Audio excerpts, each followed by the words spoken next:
tab. I'm going to leave it at 3/4 because I'm not going to cut through it. And tell it okay.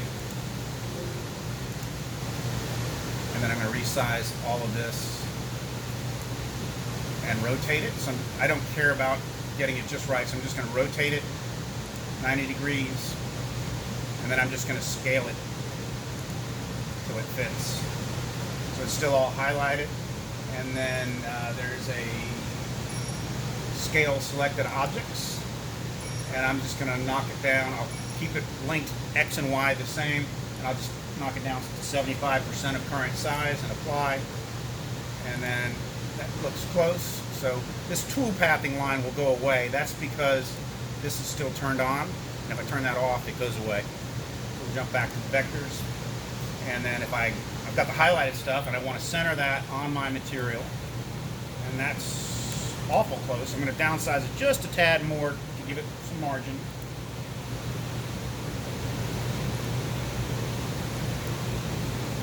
Another 10% off. Boom, we're done. So what I'll do though is I won't cut all the way through. I'll go through the same tool pathing that we did. I can just reapply it. Just tell it to recalculate the whole thing. And it does.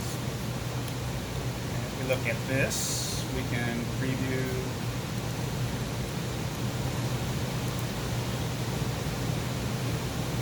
But I'm going to change this where it doesn't cut all the way through. I'm going to only cut a 1/2 inch down. So it'll show the chamfer and then cut down. If that makes sense. And the tools still fit in everything that we wanted to see.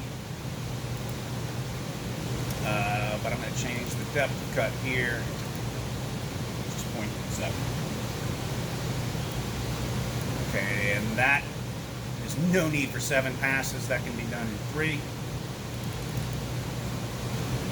So I'm going basically the diameter of the bit. A lot of books that you'll read will say never go over the radius of the bit. I'll go the diameter of a 1/4 inch bit in a heartbeat as a depth of cut. I can do MDF and plywoods and melamine in 2 passes if I want. I usually do it in 3 with the finishing, the third being the finishing pass to clean that edge better. I think an edge band's nicer, and to me it's worth the time. I have a guy that does a lot of church and chapel things that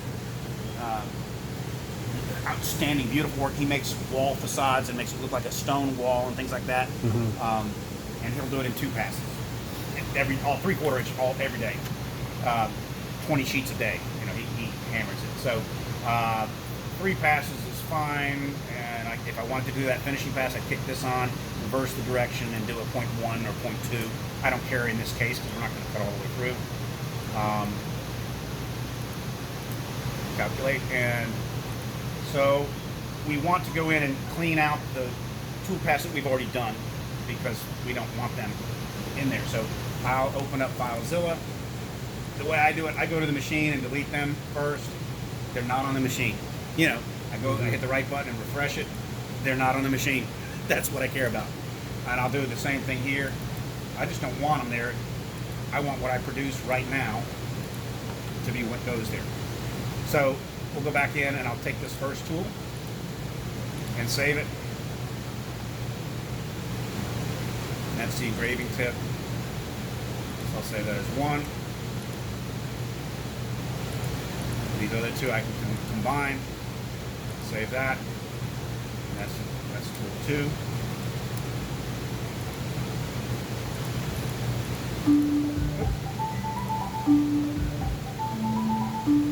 Just let that go to voicemail, and then the third one, we'll save that, and that'll be 3.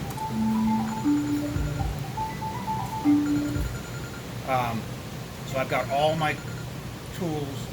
I hit here refresh, and there's my new ones with the 101, so they match my timestamp. So I'll just grab them and drag them over. They're at the machine. The next thing to do, if you like, is to print. Do you use this job page at all?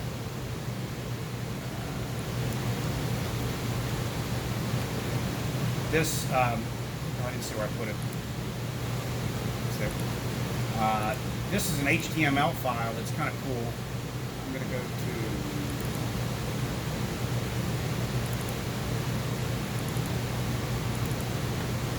look on the other screen. This does a drawing of it, shows me my material sizes, where I've set my starting points. I'm zeroing off on the top of my material. Got all that information, gives me my toolpath summary, tells me it's going to be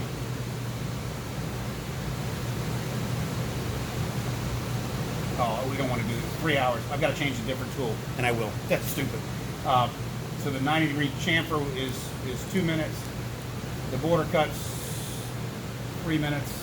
I've got to check speed, feet to speed. So this was. I'm glad I did this, because this would have been stupid to run at the machine. There's just simply no reason for that.